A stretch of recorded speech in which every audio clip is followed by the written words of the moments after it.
حكيم أمرا من عندنا إنا كنا مرسلين صدق الله العظيم. محترم بھائیو، آج 26 رمضان المبارک 1441 ہجری، اللہ رب العزت آپ حضرات کے روزوں کو قبول فرمائے، قیام اللیل تراویح کی شکل میں اللہ پاک بہت زیادہ قبول فرمائے۔ آپ حضرات نے اہتمام سے بہت ساروں نے قرآن حکیم کی تلاوت کی ہوگی اور بعض لوگوں نے کئی قرآن پاک دہرائے ہوں گے، ختم کیے ہوں گے۔ رمضان اور قرآن حکیم ان کا آپس میں ایک خاص تعلق ہے۔ وہ کیوں ہے کہ اللہ رب العزت کا ارشاد مبارک ہے، شہر رمضان الذی انزل فیہ القرآن ھدی للناس وبینات من الہدی والفرقان۔ رمضان المبارک کا مہینہ وہ ہے جس میں قرآن حکیم اتارا گیا۔ قرآن حکیم آپ حضرات جانتے ہیں 23 سالوں میں یعنی 22 سال کچھ ماہ میں مکمل ہوا۔ اللہ رب العزت کے علم میں ہے کہ اللہ پاک نے قرآن حکیم کو کب سے پڑھا اپنے علم میں اور اپنی مشیت کے مطابق جو فیصلے تھے وہ کیے، اور ان فیصلوں کے مطابق اللہ رب العزت نے ہم آپ پر یہ قرآن پاک اتارا۔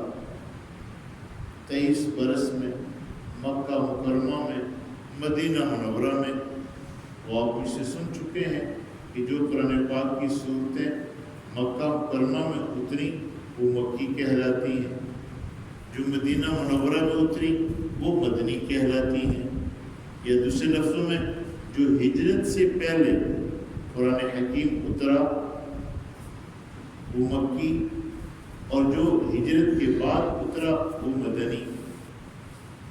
قرآن حکیم میں جو بیانات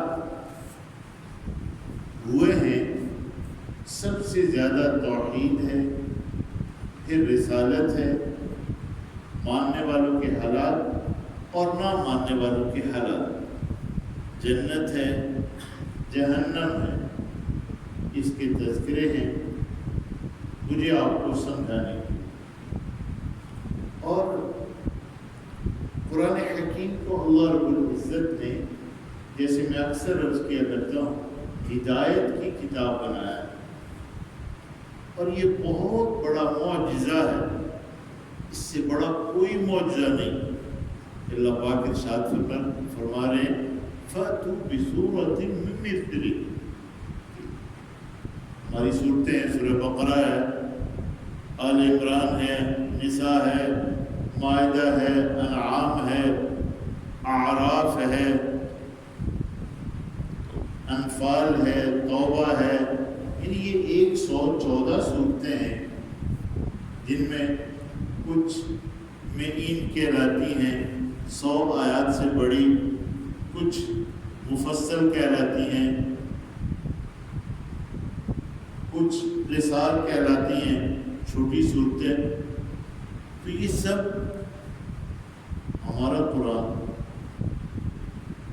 جعلنا قرآن عربیہ، ہم نے اسے عربی قرآن بنایا، کیونکہ عرب میں حضور پاک صلی اللہ علیہ وسلم مکہ مکرمہ میں تو جہاں جہاں حضور علیہ السلام قرآن حکیم کو پہنچانا تھا، اور وہ دعا بھی آپ جانتے ہیں، ربنا وابعث فیہم رسولا منہم یتلو علیہم آیاتک ویزکیہم ویعلمہم الکتاب والحکمہ. ایک جگہ پڑھے گا یتلو علیہم آیاتک ویزکیہم ویعلمہم الکتاب والحکمہ ویزکیہم انک انت العزیز الحکیم. تو وہ عربی زبان اور ایسا واضح کہ تمام اقوام عالم اسے سمجھے. یہ نہیں کہ تھائی والا نہ سمجھے، ملائی والا نہ سمجھے، بنگلہ والا نہ سمجھے، پشتو والا نہ سمجھے، فارسی والا نہ سمجھے. سب کے لیے آسان. وَلَقَدْ يَسَّرْنَا الْقُرْآنَ لِلذِّكْرِ فَهَلْ مِن مُدَّكِرٍ. ہم نے قرآن حکیم کو حفظ کے لیے بھی آسان کیا، نصیحت کے لیے بھی آسان کیا، سمجھنے کے لیے بھی آسان کیا. بہت سارے تراجم اس آیت مبارکہ کے کیے گئے. تو قرآن حکیم کو سمجھنا، اس پر عمل کرنا، اس کو دوسروں تک پہنچانا. مثال کے طور پر آپ حضرات نے اس ماہ مبارک میں جو درس سنے، 26واں درس تو آج فجر میں ہو رہا ہے اور ایک درس ختم کے موقع پر بھی ہوا. ہمارے 27 درس اللہ پاک کے فضل و کرم سے آج سمیت ہو چکے. اللہ پاک ان دروس پر ہمیں آپ کو سب کو عمل کی توفیق عطا. لیلۃ القدر کے بارے میں تھوڑی سی بات میں آج کر دیتا ہوں، پہلے بھی تھوڑی میں کرتا رہا. یہ صرف 27ویں شب جیسے آج کی شب جو آگے آنے والی ہے اسی شب میں مخصوص نہیں، متعین نہیں. یہ 21، 25، 23، 27، 29. پھر آپ حضرات یہ بھی جانتے ہیں تاریخوں میں اختلاف ہے.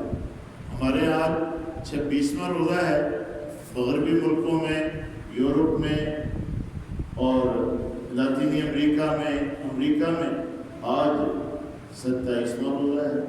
عرب میں بھی حجاز میں جیسے کہ آپ حضرات سے میں عرض کرتا رہتا ہوں، ان کا جو کیلنڈر ہے وہ اپنے کیلنڈر کے مطابق چلتے ہیں. تو ان کی کیلنڈر میں آج 27واں روزہ ہے. ان کی وجہ 27ویں شب گزر گئی، ہماری 27ویں شب آج ہے. تو یہ کوئی مخصوص نہیں کہ صرف 27ویں شب کو عبادت کی جائے اور باقی شبوں میں عبادت نہ کی جائے. یہ تو تحروا لیلۃ القدر فی العشر الاواخر.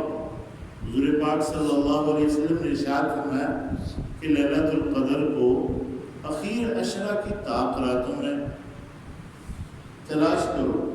لوگ پوچھ سکتے ہیں ہم سے کہ یہ طاق کب ہوگی؟ 5 جو رہتے ہیں، اب وہ 5 رہتے ہیں یہاں مشرقی ملکوں میں اور ہیں، مغربی ملکوں میں اور ہیں. اس میں ہمارے علماء حضرات آسانی کے لیے جواب دیتے ہیں کہ بھی اخیر عشرہ کی سبھی راتوں آپ تلاش کریں. اعلیٰ درجہ تو یہی ہے جس کو میں عرض کیا کرتا ہوں کہ پاکستان میں اور مشرقی ملکوں میں جیسے بنگلہ دیش ہے، ہندوستان ہے اور ہم لوگ ہیں، ہمارے یہاں چاند کے دیکھنے کا اہتمام. تو جہاں چاند کے دیکھنے کا اہتمام ہے وہاں کا اعتبار ہے. اگر یہ کچھ لوگ ایک دن پہلے روزہ رکھ لیں ان کا اعتبار نہیں ہے.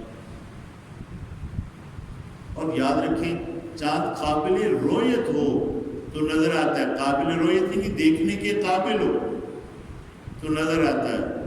ولادت کا مسئلہ نہیں ہے، ولادت تو چاند کی پہلے ہو جاتی ہے اور وہ تو حساب دان سال ہا سال کا چاند حساب لگا کر کتنے بج کر کتنے منٹ پر کہاں اس کی ولادت ہوگی وہ بتا دیتے ہیں.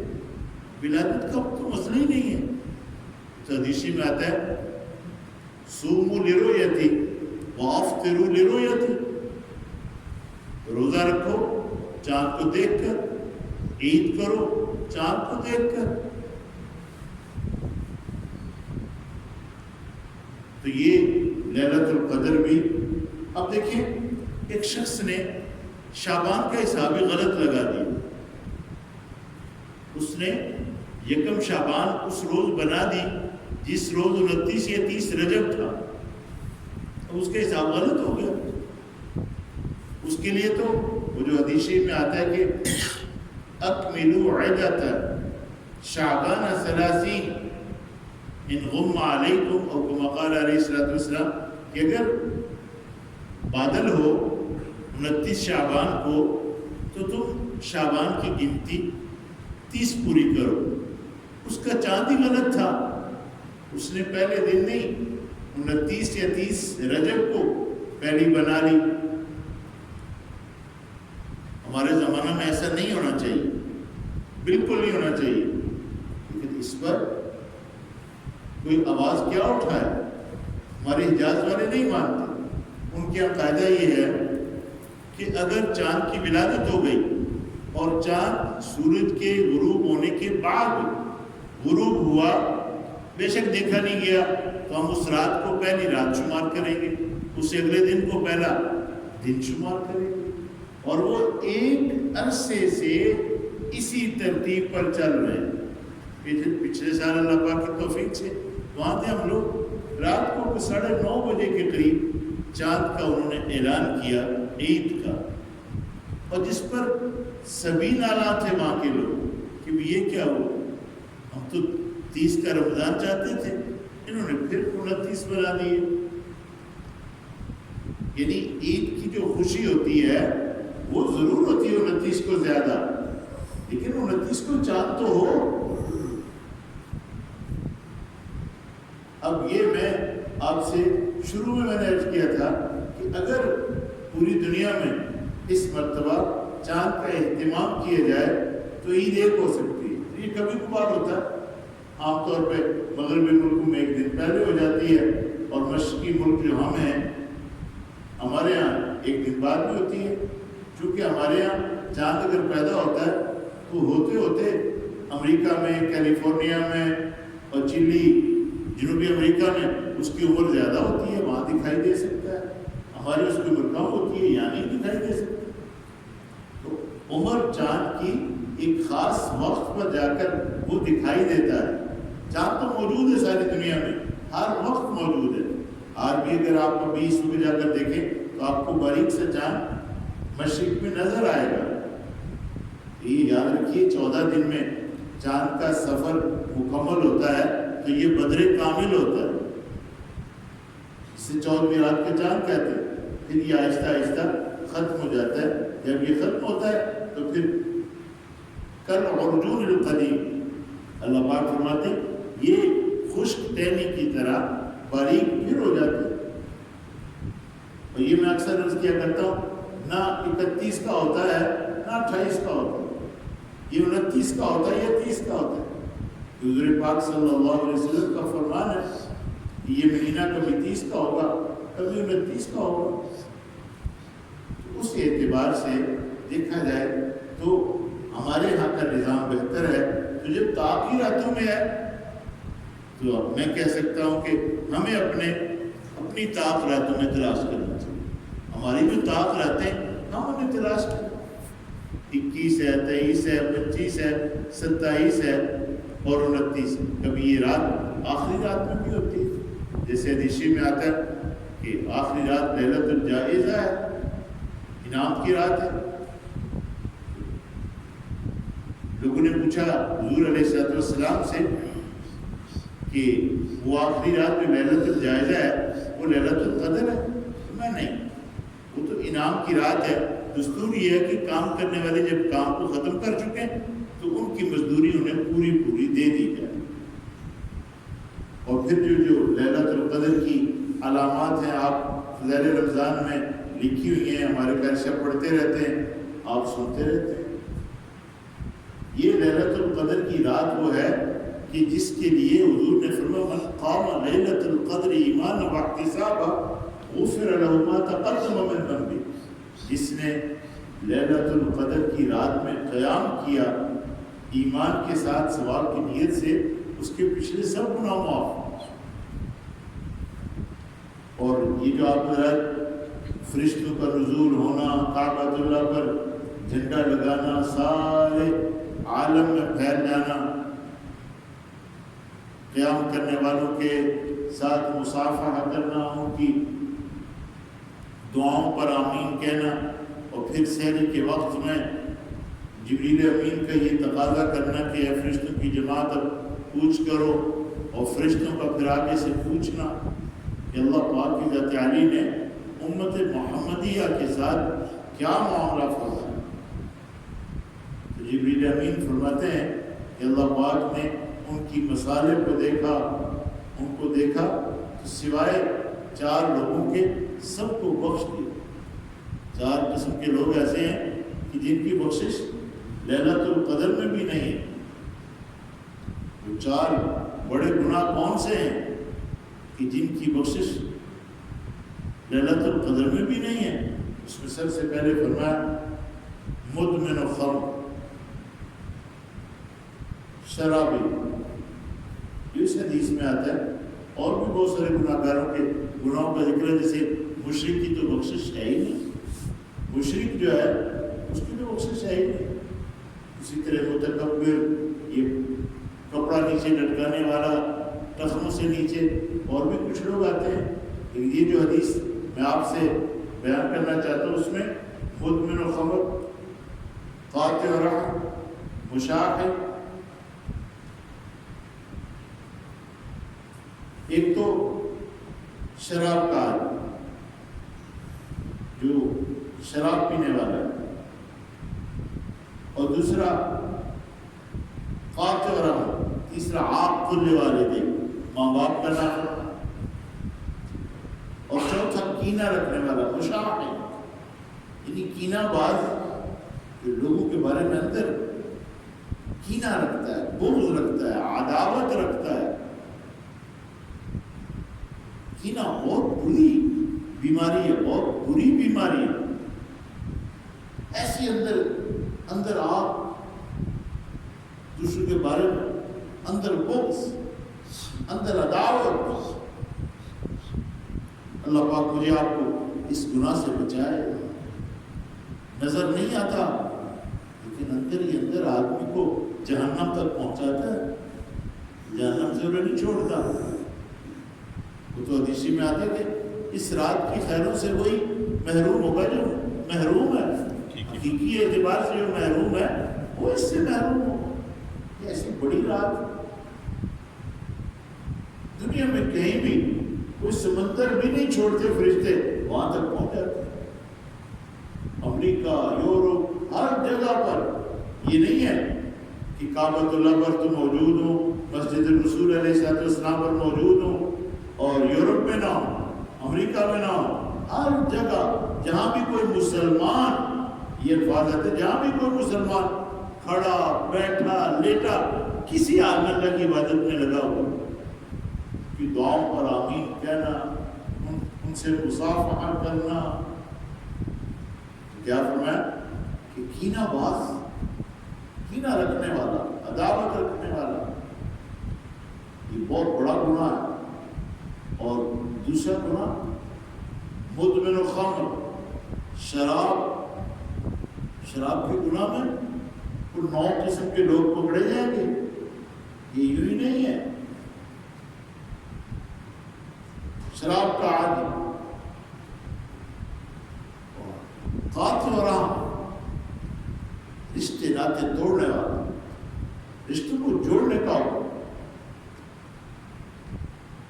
رحم نے اللہ پاک کی ذات عالی سے چمٹ کر درخواست کی، تو اللہ پاک نے فرمایا جو تجھے جوڑے گا اسے میں اپنے ساتھ جوڑوں گا۔ وہ غور سے سن لو، اس نے رحم کو جوڑا، اللہ اسے جوڑے گا۔ اور قرآن حکیم میں والذین یصلون ما امر اللہ، ایمان والوں کو جو علامات بیان فرمائی ہیں ان میں صلہ رحمی بھائی ہو، یہ بڑی ضروری چیز ہے۔ یہ بڑا کڑوا گھونٹ ہے، یہ پینا آسان نہیں ہوتا کہ دوسرا تو آپ کے اوپر تشدد کر رہا ہے، وہ آپ کے ساتھ عداوت کر رہا ہے، بغض کر رہا ہے، آپ پھر بھی صلہ رحمی کر رہے ہیں۔ آپ اعلیٰ اخلاق کا ثبوت دے رہے ہیں. جیسے حدیث میں ہے صل من قطعک، اس سے بھی رشتہ جوڑو جو تم سے رشتہ توڑے. یہ جو قطع رحمی کر رہا ہے اس سے بھی جڑو. جو صلہ کر رہا ہے، جو آپ سے جڑا ہوا ہے، اس سے جڑنا تو آسان ہے. جڑنا تو اس سے مشکل ہے جو تمہیں جوڑنا نہیں چاہتا، جو تم سے الگ رہنا چاہتا ہے. تم پھر بھی جوڑو. صل من قطعک وَأَعْطِ مَنْ حَرَمَكَ، اسے بھی دو جو تمہیں اپنی عطا سے محروم رکھتا ہے. وہ تمہیں دینا نہیں چاہتا، تم پھر بھی دو. وَاعْفُ عَمَّنْ ظَلَمَكَ، اسے بھی معاف کرو جو تم پر ظلم کرتا ہے. وہ تو تم پر ظلم کر رہا ہے، آپ اسے معاف کر رہے ہیں. وَأَحْسِنْ إِلَىٰ مَنْ أَسَاءَ إِلَيْكَ، اس سے بھی احسان کرو جو تم سے برا کرتا ہے. تو قاطع الرحم، رشتہ داری کو ختم کرنے والا، رشتے توڑنے والا، اس کی ليلۃ القدر میں بھی بخشش نہیں ہے. اور چوتھا فرمایا عاق لوالدیک، ماں باپ کا نافرمان. وہ تو آپ ذرا سنتے ہیں، اس دفعہ تو نہیں میں سنا سکا، آج سنا دیتا ہوں کہ حضور علیہ السلام ممبر پر تشریف فرما ہوئے تھے. پہلی سیڑھی پر قدم مبارک رکھا تو کہا آمین. دوسری سیڑھی پر قدم رکھا تو ارشاد فرمایا آمین. تیسری پر قدم رکھا تو ارشاد فرمایا آمین. اب اس سے پہلے حضرات صحابہ نے یہ نہیں دیکھا تھا، تو جب یہ دیکھا تو عرض کیا کہ حضور آج ہم نے یہ دیکھا ہے جو پہلے نہیں دیکھا.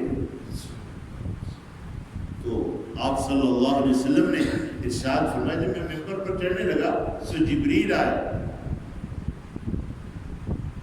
کہ وہ شخص اللہ کی رحمت سے دور ہو جو رمضان پائے اور اس کی بخشش نہ ہو، اور دوسرا وہ شخص اللہ کی رحمت سے دور ہو جس کے سامنے آپ کا نام لیا جائے ولم یصلی علیہ، اور وہ آپ پر درود نہ پڑھے صلی اللہ علیہ وسلم. اور تیسرا جس کے ماں باپ دونوں یا ایک اسے ملے فلم یدخلہ الجنہ، اور وہ اسے جنت میں داخل نہ کرائے. ماں باپ. حضور علیہ السلام قربان جائے ارشاد فرمایا کہ میری ماں زندہ ہوتی، میں عشاء کی نماز فرض نہ ہوتا، میری ماں مجھے بلاتی تو میں لبیک کہہ کر حاضر ہوتا کہ اماں جان میں حاضر. حضور علیہ السلام بچپن نہیں، والدہ دنیا سے چلی گئی تھی. باپ تو ایسے وقت میں گئے جب آپ اپنی ماں کے پیٹ میں تھے، موقع نہیں ملا خدمت. وہ پتہ نہیں موقع ملتا تو آپ اتنی خدمت کرتے کہ امت نہ کر پاتی.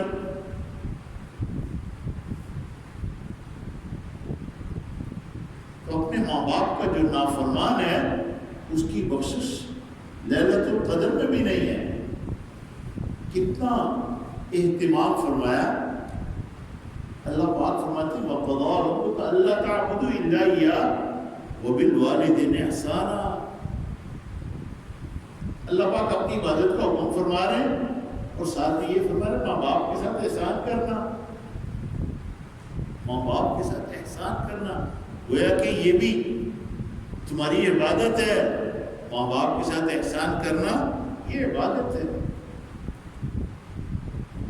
وَاخْفِضْ لَهُمَا جَنَاحَ الذُّلِّ مِنَ الرَّحْمَةِ، کیا فرمایا کہ رحمت سے شفقت سے اپنے آپ کو ماں باپ کے سامنے بچھا دو. اور بات کرنے میں کتنا محتاط کیا. فَلَا تَقُلْ لَهُمَا اُفْ، اف نہیں کہا، وہ کہہ رہے ہیں اف نہیں کہا.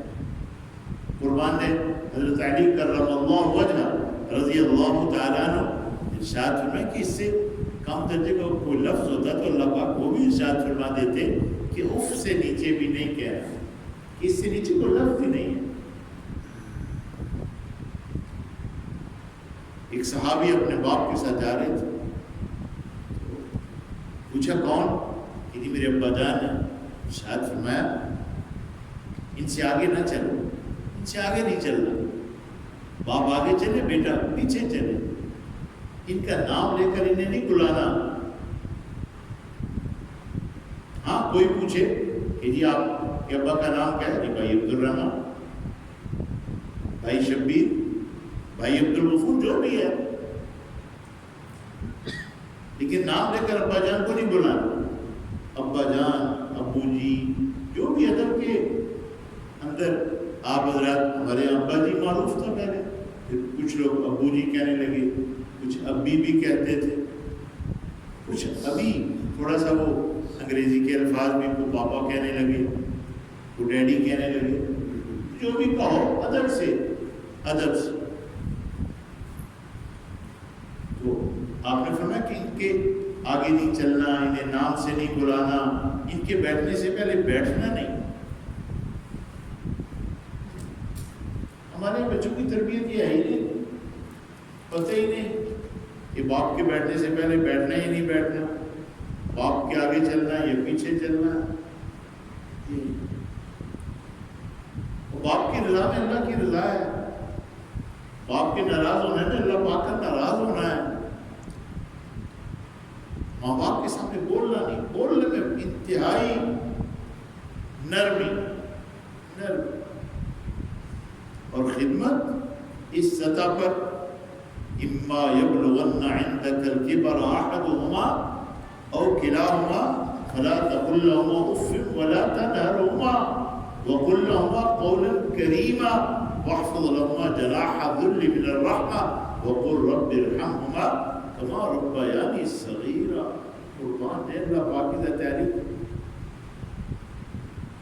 بوڑھے ماں باپ ہیں، ان کو تو ممکن ہے یاد ہی نہ رہے، کوئی بات بھول جائیں، کھانا کھایا ہو تو کہ میں نے تو کھانا نہیں کھایا، چائے پیو تو میں نے تو کوئی نہیں چائے پی، اور ایسا ہوتا ہے گھروں میں۔ بعض مرتبہ استنجا، وضو، یہاں تک استنجا تو میں آپ سے عرض کر دوں بیوی کرا سکتی ہے، عورت جو ہوتی ہے نا وہ اپنے خامد کو استنجا کرا سکتی ہے، باقی جو پردے کی جگہ ہیں وہ نہ بیٹا دیکھ سکتا ہے، نہ بیٹی، نہ ماں، نہ بھائی۔ کہیں ایسا ہو تو علماء سے پوچھیں، مفتیان سے پوچھیں کہ اب یہ سطح ہوگی یہ کیا کرے، بیوی ہے نہیں، بوڑھے ہیں، تو مفتیان سوچ سمجھ کر حالات پوچھ کر آپ کو جواب دیں گے۔ تو اپنے ماں باپ بوڑھے ہو جائیں، بچیاں ہیں، ماں کی خدمت کریں، دبانا چاہیے بچے باپ کو، بچیاں ماں کو۔ ہاں اگر گھٹنوں سے نیچے یا سر وغیرہ یا ہاتھ یہ دبانے میں کوئی حرج نہیں ہے ماں باپ کے، ماں کے بھی، لیکن یہ جو جسم ہے دوسرا، تو میں کبھی کبھار یہ سنایا کرتا ہوں کہ ایک نوجوان نے جس کی عمر بالکل اس کی ماں کو 35 سال کی تھی اور وہ بچہ ابھی 18 سال کا، تو اس نے مجھ سے پوچھا کہ مجھ سے میں کیا کروں، میری ماں مجھے دبانے کو کہتی ہے، اور جب میں اپنی ماں کو دبانے لگتا ہوں تو مجھے محسوس ہوتا ہے جیسے میرے جسم میں کچھ حرکت ہے، تو میں کیا کروں؟ سر فرمایا بالکل نہیں دبانا ماں، بالکل نہیں دبانا۔ اور جو لوگ اپنی بچیوں سے دبواتے ہیں باپ، بالکل ٹھیک نہیں ہے، بالکل ٹھیک نہیں ہے۔ ہاں بہت بوڑھے ہو گئے، بہت بوڑھے ہو گئے، 80 سال کے، 85 سال کے، 90 سال کے، جسم ہی نہیں ہلتا، اس کا مسئلہ الگ ہے۔ نوجوان باپ ہو بالکل نہیں دبانا، نوجوان سسر ہو بالکل نہیں دبا سکتے، بلکہ نوجوان سسر کے ساتھ ایک کمرے میں اکیلے بیٹھ بھی نہیں سکتے۔ آپ کو تو سسر پر پریشانی ہوئی، باپ کے ساتھ نہیں بیٹھ سکتی بیٹی، نوجوان ایک کمرے میں۔ قربان ہے صدیق اکبر رضی اللہ تعالیٰ سے بڑا کوئی ہے؟ امت میں سب سے بڑے حضور کے بعد صحابہ میں حضرت صدیق اکبر رضی اللہ تعالیٰ عنہ ہے،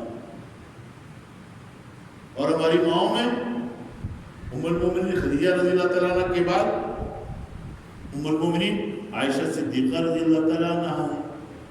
حضور تشریف لائے ایک جگہ پر خلوت میں، دونوں باپ بیٹا، باپ اور بیٹی موجود تھے۔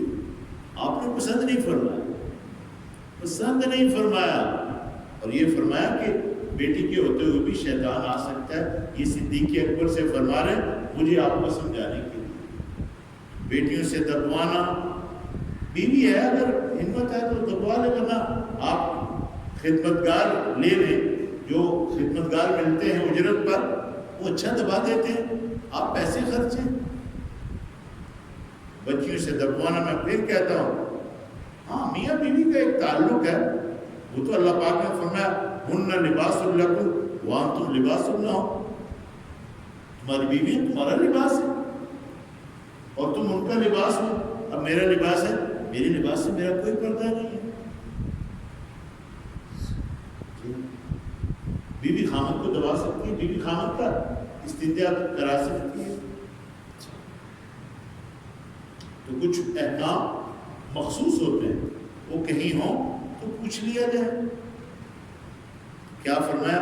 ماں باپ کا نافرمان اس کی بخشش لیلۃ القدر میں بھی نہیں ہے، تو ماں باپ کی نافرمانی سے بچا جائے، قطع رحمی سے بچا جائے، شراب نوشی بچا جائے، کینہ سے بچا جائے، یہ بڑے گناہ ہیں۔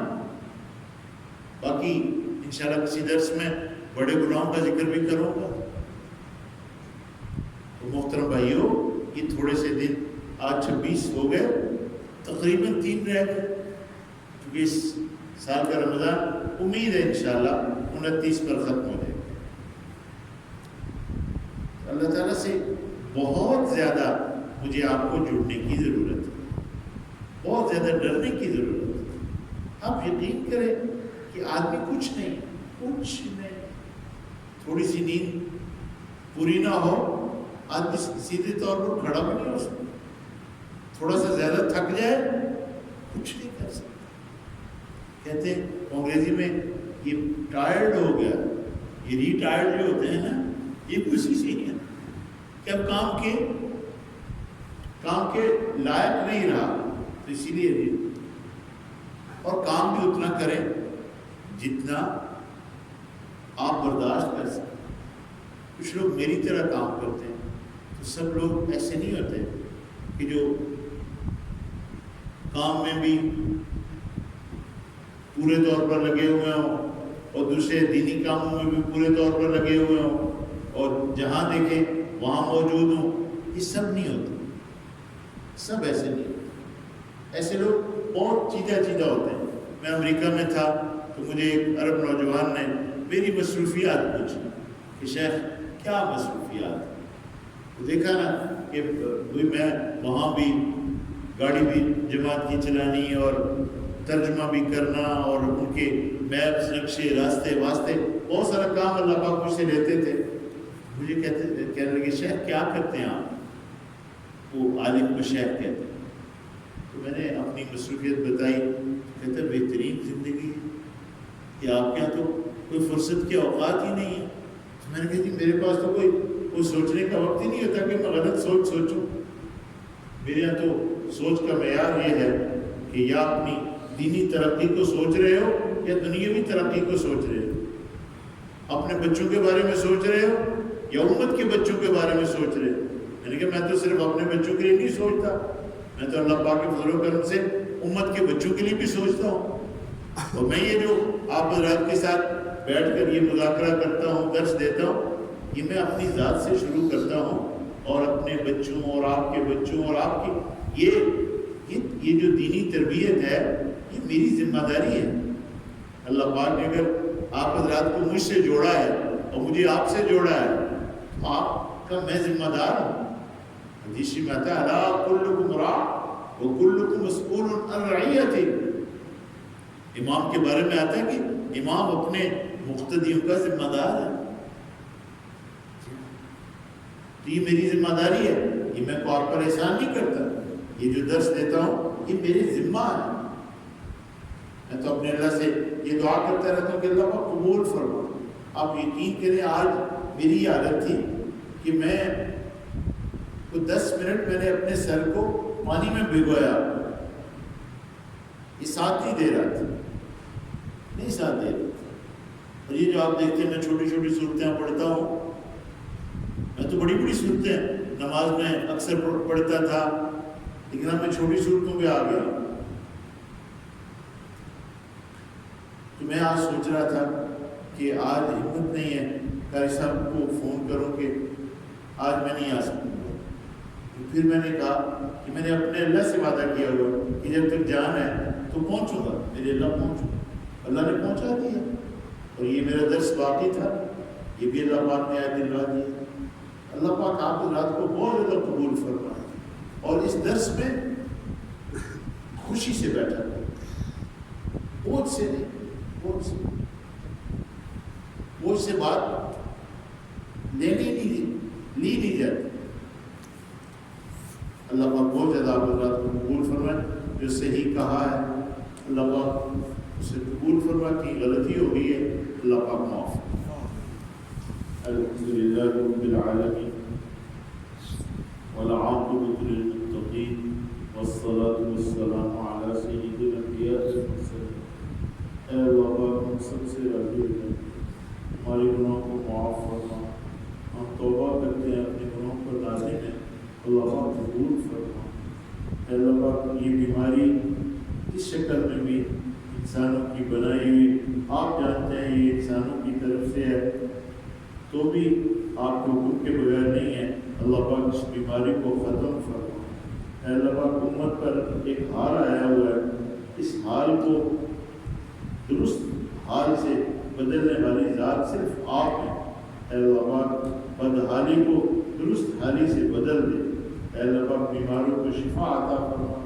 قرض داروں کے قرضوں کی ادائیگی کی صورتیں پیدا فرما.